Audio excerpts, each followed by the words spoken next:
Hey, thanks for checking in. Welcome back. I hope everybody's doing well. We are moving on here in Unit 7. So this is Unit 7, Lesson 2. And let's not forget, Unit 7 is all about polynomials and factoring. So we're going to learn how to factor some polynomials before we get into some more difficult concepts here. But as far as Unit 7, Lesson 2 goes, we're going to practice multiplying a monomial by a polynomial. And you've already done this in the past. You've done an easier version of this. And you're going to see when we start off here, some of these very first few examples aren't too difficult. It's just a lot like the distributive property. But of course, as with all things, the further we get into the lesson, you're going to see the problems get a little bit longer, a little bit more complex, and certainly have multiple steps to them. But I think all in all, you'll see that this is just a lot like the distributive property, right? So a quick reminder, before we actually do any problems, they want to remind you about the product rule for when you are multiplying, well, I guess I can make it simple and say variables that have the same letter, but different exponents. Remember the product rule. This works for numbers too, but generally speaking, we don't really apply this as much for numbers. We definitely apply this more towards working with multiplying variables. And here's what it tells us. If you're multiplying an x with variable a, so let's say that's an x with I said a variable of a, I'm so sorry. An exponent of a, let's make that a 2. So let's say you're taking x to the a, which is x to the 2, times x to the b, let's make that x to the 3rd. The rule for the product rule is when you're multiplying and you have the same base, so x times x, you get to add the exponents. So this is really x to the 2 plus 3, which is x to the 5th, right? Let's break that down further yet. X squared is x times x. X to the 3rd is 3 of them. So what are you really doing? You're really multiplying these 2 and these 3, which is really just altogether 5 x's. All right, so the product rule is when the base is the same, you add the exponents. Okay, that's going to come in handy today. So find each product and round your answers, or not round your answers. Your final answer should be in standard form. I don't think my brain is on yet today. I'm feeling a little sleepy. Look at this, starts off pretty easy. It says h times, in parentheses, h plus 4. So, or the sum of h and 4. So again, like I said earlier, this is basically just the distributive property.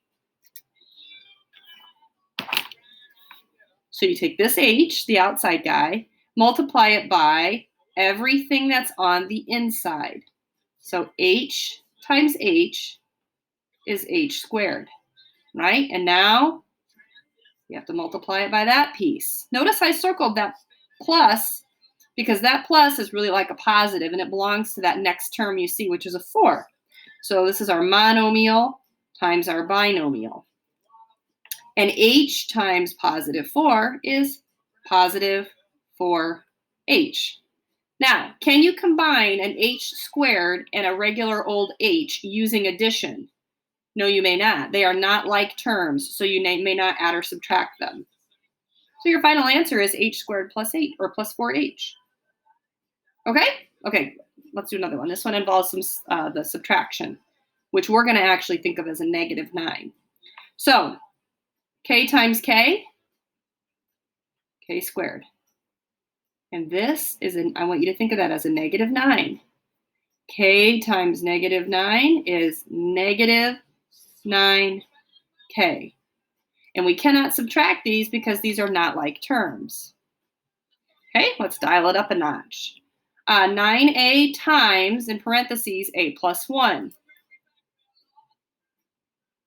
So 9a times 1a is 9a squared, right? a1 and a1 makes a2.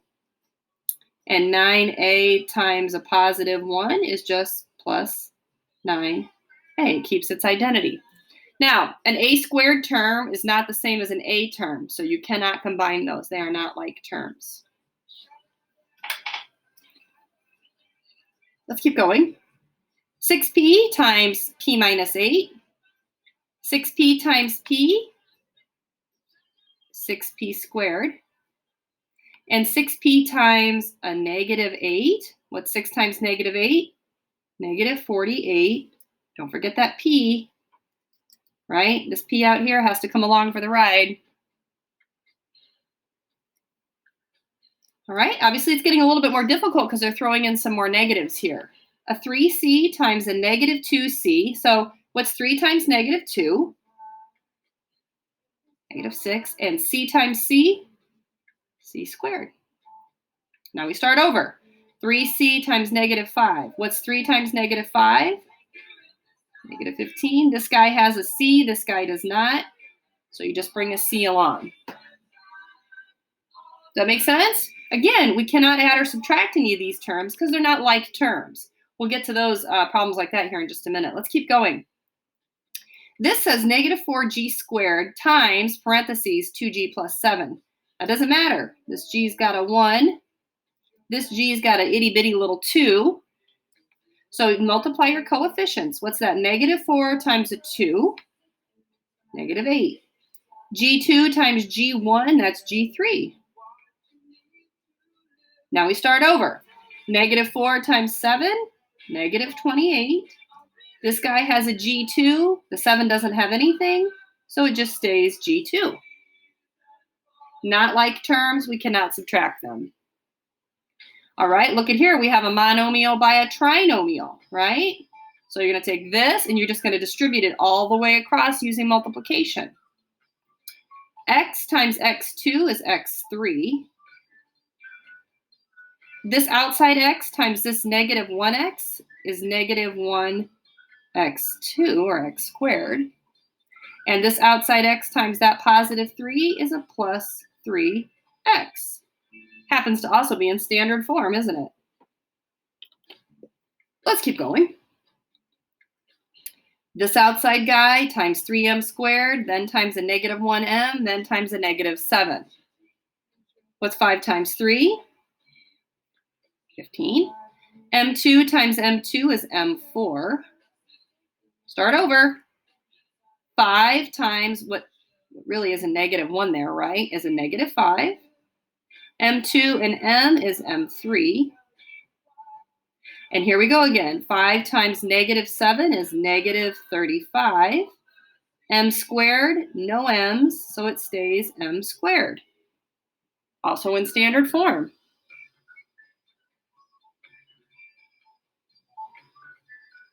Good. Keep going. Negative 3n times n squared is negative 3n to the third.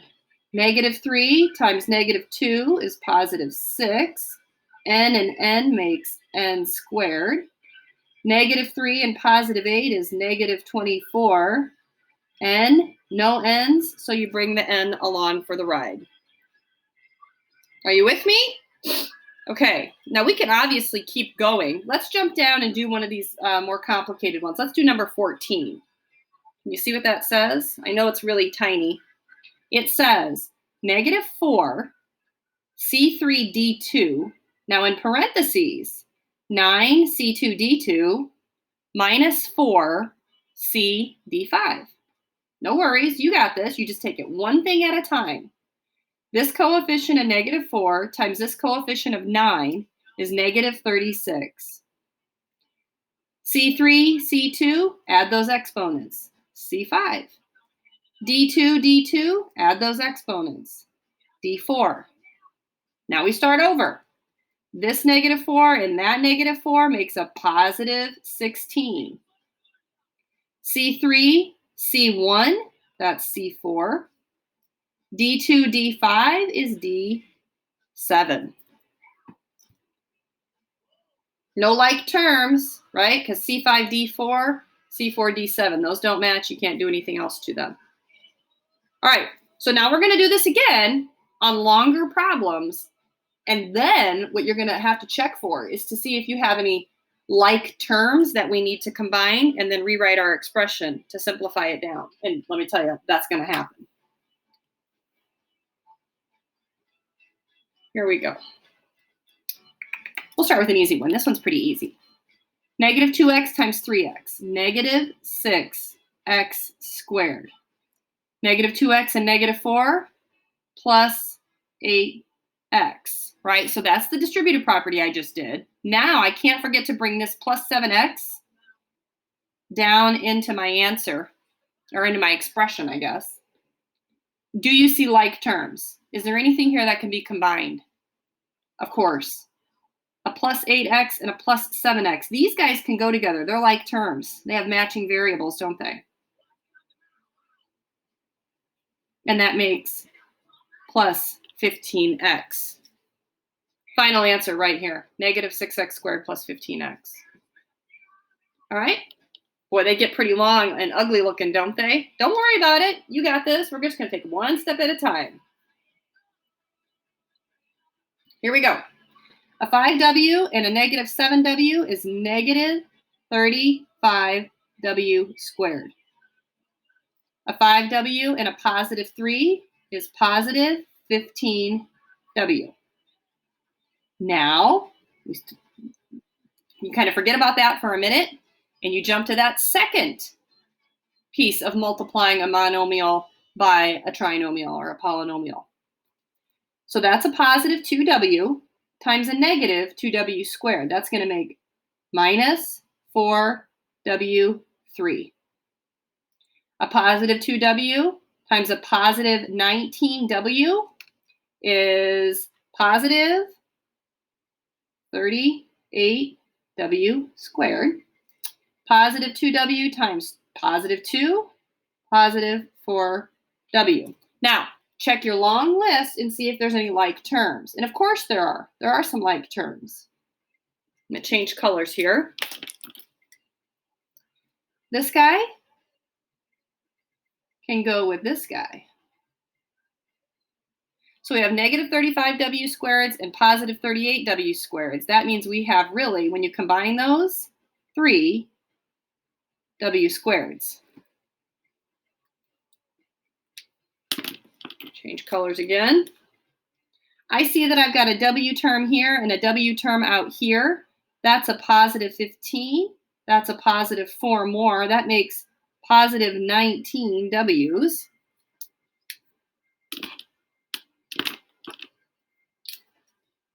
And lastly, a negative 4w to the third. This guy doesn't combine with anybody, but he still has to become part of our answer. And really, to have our answer the best possible way, it needs to be in standard form. So who would come first? Negative 4w to the third.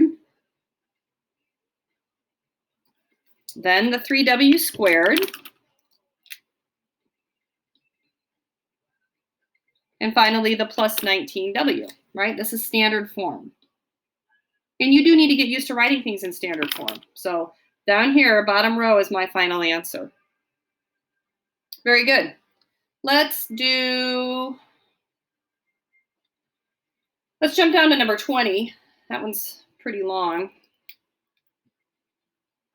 I think you can see it okay. Here we go. We're going to multiply everybody. Ready? See if you can follow along with what I'm doing.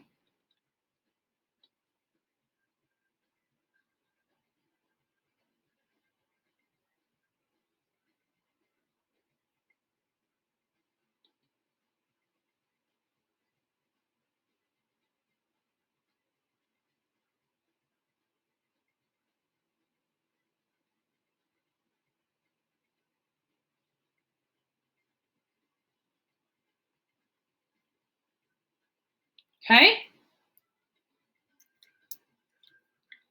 Now, who can go together? Negative 6m to the third, positive 6m to the third. Hey, those guys cancel out. That works out. I've got a minus 10m and a plus 3m. So this can go with this, and makes negative 7m. I've got a minus 12. That doesn't go with anybody. So I'm done with that. I'm done with that. I'm done with that. What's left? Plus 9m squared. Now, you know I'm going to want this in standard form. So there's our leading term. Then the minus 7m. And then the minus 12. Cool. Good job. Let's see. I'm going to jump back and do number 19 real quick for a reason. It has a lovely negative 5 there. So let's pay attention to that. Let's do our multiplying. Start off real first, or the first here with a really cute little one, right? That's what we're used to, like the distributive property. So 6x squared times 2x, that's 12. Did I say 6x squared? Start over. 6x times 2x, that's 12x squared. And do it again, 6x times negative 3, that's negative 18x. Now, I wanted to jump back and do this one because pay attention to what the outside term is that you're going to be multiplying all of these inside terms by. And in this case, it's not a 5, it's a negative 5. So you're going to have to remember that that is a negative 5 every time you're multiplying. So a negative 5 times 2x squared is negative 10x squared. A negative 5 times a positive 9x, that's negative 45x. And a negative 5 times a negative 3 is a positive 15. Now, do we have like terms? Oh, I'm sure we do. You like the colors? Should I go back to color coding? You know what? Maybe we try to do this one in standard form right from the get-go. So what are our biggest exponential terms? Looks like it's the x squareds. Let's do those first. That way we're going to have it in standard form from the get-go. 12x squared. Oh, my marker's almost dried up. Minus 10x squared. What's 12 minus 10? 2x squared. Okay. Who comes next? The plain old x's. So we have a negative 18x and a negative 45x, which makes negative 63x's. And last but not least, our regular old constant out here of plus 15. Nobody combines with him, so he just becomes part of our final answer. And it's already in standard form, so that's kind of a way that you might choose to do these. I'm going to say we're going to do, I don't know, 2 more, okay?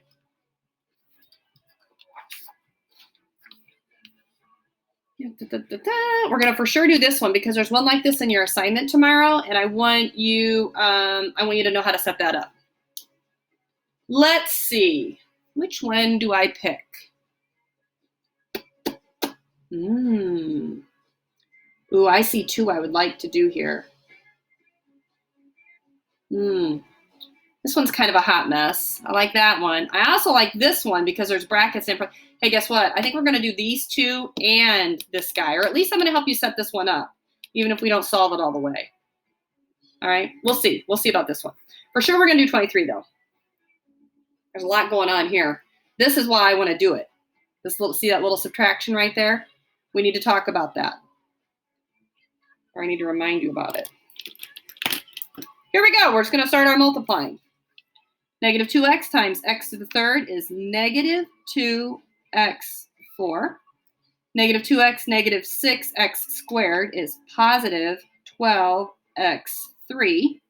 Negative 2x plus 6 is minus 12x. Cool. So now we've done that. Looks like we need to bring down into our answer a plus 4x to the third. He's not getting multiplied by anybody. He's just kind of sitting here in the middle. This is where the next multiplication sort of happens. So we kind of talked about this in the last video. You can think of this last piece. So I'm talking about this right here. Just that. You can think of that as a negative 1 times everything that's in those parentheses, right? Another way to do it would just be to change the sign of this guy and that guy, because essentially that's what your answers are going to end up being. So another way to think of it would just be to think of that as a positive, and then this would be change to its negative and change to its opposite or its negative. But either way, this is what you're going to end up with. A negative 5, x to the 4th, and a negative 10x.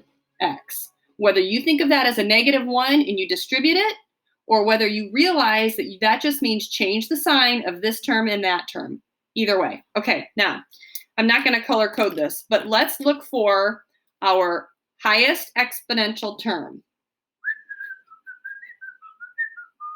I see x4 and x4. It's this guy. You're going to put those two together. That gives you negative 7x4. Gone. Who's next? x3, x3. Positive 12 plus 4 more. Means you have 16 of those now. Gone. You have a minus 12x and a minus 10x is a minus 22x. And those are gone, and it's in standard form. You don't have to do anything else. Cool. You're doing good. Let's finish this up. We'll do 24, and then I'll help you with that last one there. I wanted to do 24 because what I'm seeing is a whole lot of parentheses and brackets, and I could see that you might get confused. So you kind of have to remember order of operations, right? And you always, if you have multiple sets of parentheses or brackets and parentheses, you start on the innermost set and work your way out. So just something to revisit as we're tackling these more complicated problems. So as I'm seeing here, there's brackets. It's here. On the very inside, the innermost piece of these brackets, you see a negative 5 times the, and we're going to start there. You're going to focus on that first. So negative 5 times 3ab is minus 15ab. Negative 5 times negative 2b squared is positive 10b squared. Now, that's like this. Then there's this out here. You've got a 2a squared here. That's a 2. There's a bracket and a 4b sitting out here. So now, can you think of what you would do next? Remember, brackets are just like a double set of parentheses. So even though these look like brackets, they're the same as parentheses. So now you're going to take the 4b that's sitting outside, multiply that monomial by all 3 of these pieces, right? This monomial by a trinomial. 4b times 2a squared, that's 8a squared b, right? There's your a squared, and there's your b, and the 2 and the 4 made the 8. Start over. And 4 times a negative 15, negative 60. b times ab is ab squared. Do it again. 4b times 10b squared, that's 40b to the third. Now, bring this last little chunk down and look for like terms. A squared b, nope, nobody matches him. And this is our leading term. I'm going to change colors here. That's our leading term if we're going for standard form, right? Because you do it alphabetically starting by exponent. So the a has a 2, he has a 1, he doesn't have an a, and so this is definitely our leading term, and there's nobody else like him. So he just gets to stay. Now he's out of our hair. We're done with him. Who's next? I've got a squared b, a b to the third, and an a squared, I'm sorry, ab squared and an ab squared. These guys match. Why is it that sometimes what's in your brain doesn't come out of your mouth? How exactly does that happen? So anyways, if you have negative 60 ab squareds and positive 29 ab squareds, that actually makes negative 31 ab squareds. Those are done. And if we're going more standard form, obviously this guy would come next, or in this case last, and there's nobody like him, so you just bring him down into your answer. Plus 40b to the third. And it is in standard form. Cool. All right. This very last one I specifically wanted to talk about because it talks about area of rectangles. And I want to make sure you remember the formula for area of a rectangle. Well, there's actually a couple ways you could write it, but I prefer for area of a rectangle, base times height. Remembering that the base and the height always make a 90-degree angle. Now, you might be familiar with length times width, and that's okay, but in my opinion, that's more elementary school, and base and height, that's more middle school, high school. So I would prefer we talk in terms of base and height, okay? And remember again, base and height make a 90-degree angle.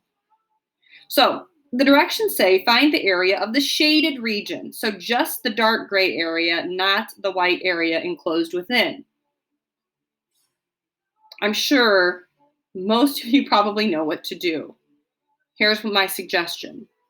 Find the area of the rectangular, the big rectangular area, the big dark area, imagining that it was all solid gray, right? So just imagine that that white piece wasn't in there. So area of the big rectangle. And once you know the area of the big rectangle, then you should find the area of the small rectangle and do what? That's right. Big minus the small. So if you're going to find the area of the big rectangle, write your formula. Base times height, or you could just put BH. So that would be the base and the height are getting multiplied. Right? So you would go ahead and do the distributive property and get your answer for area, that which I'm not going to give you. But you know what? I will give it to you.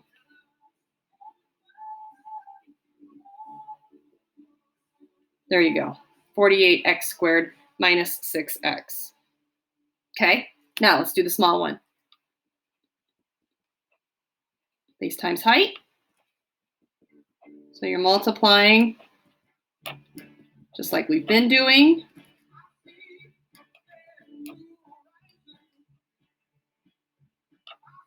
Right?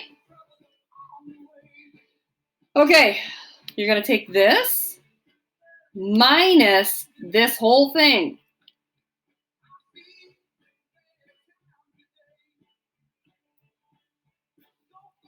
Minus this whole thing. Oh, come on. Right? There's the big minus the small. This creates a situation. Remember, we just talked about this. When there's a minus out here and you're subtracting this whole thing, you either need to think of like distributing a -1, or you have to remember that you can add if you change these to their opposites.